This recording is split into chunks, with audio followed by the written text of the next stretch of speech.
What's going on, Exile? Welcome to my Bladefall Occulist that I decided to take the low life route with. I've killed every boss in the game with the build and it was really fun to do so, especially since Bladefall is such an underused skill. It's a pretty good mapper as well, and I took it to around 400 in the delve with no real issues. I did die a couple of times against Uber Elder because of my own stupidity, but for the most part I did all of the bosses deathless with relative ease. So if you're still interested in build, then let's have a look at all the items they use for it.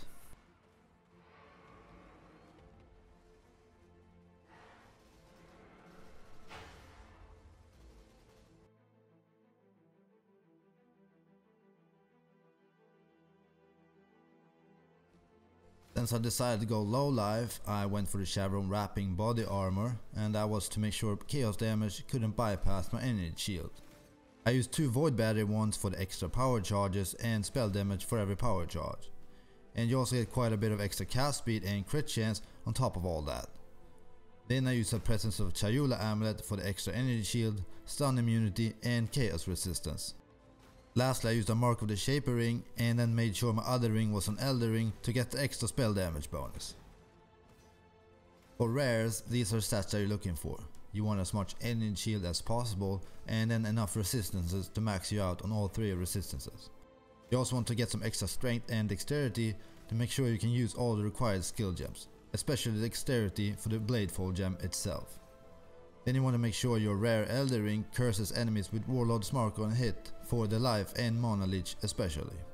Then lastly you want to get some spell and crit damage wherever possible. For Flasks, I use an Onslaught Flask for immune to bleeding, and a Serious Promise, a Sin's Rebirth, a Diamond Flask for immune to freeze, and a Quicksilver Flask when immune to curses.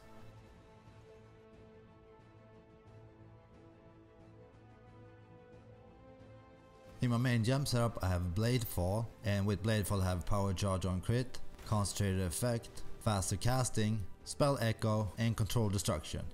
And then one of my aura setups I have Hatred, Assassin's Mark, Blasphemy and then Enlighten at least level 2. In my other auras I have Discipline, Clarity, at least a level 2 Enlighten, and then Blood Magic based on the amount of strength that I have on this character. In my boots I have a Spell Totem, and then with that I have Wither, Faster Casting and Increased Duration.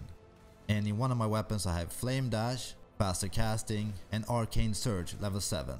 And then in my other wand I have Frost Bomb, Ball Haste and Summon Lightning Golem.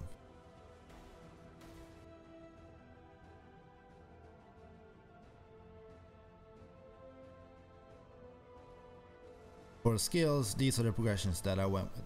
I focused on life up until around level 65, and that's when I switched over to energy shield. I also used elemental equilibrium up until I got enough crit points to switch out of it. I got pain attunement for the 30% extra spell damage while on low life, and then I focused on crit and spell damage. I also picked up Ghost Reaver to make sure my life leech now works on my energy shield instead of life. Lastly I picked up the extra power charges as well as a couple of jewel sockets. For Ascendancy I went for Profane Bloom and Malediction. I did this for the extra curse and that enemies explode on death for faster leveling speed. Then I picked up Forbidden Power for the extra power charge, area of effect and spell damage. After getting this node you also gain a power charge every time you spend a total of 200 mana. Lastly I got Wicked Ward for the extra energy shield, as well as energy shield recharge is not interrupted by damage if recharge has started within the last 4 seconds. But if you would prefer more damage instead of defense, then you can pick up Void Beacon instead.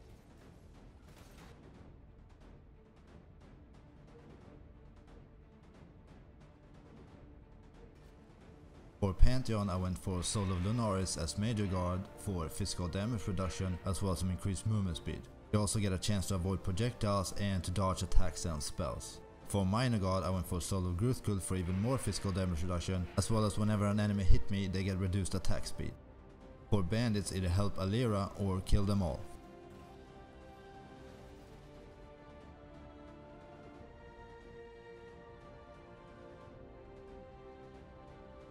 For leveling, I more or less always recommend using a Tabula Rasa if possible.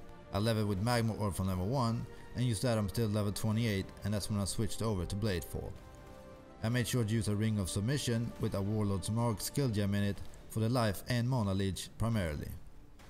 Other uniques I use while leveling include 2 Life Sprig wands, Nocturnal Caress gloves, Wanderlust boots, and the Astronaut's Mark circlet.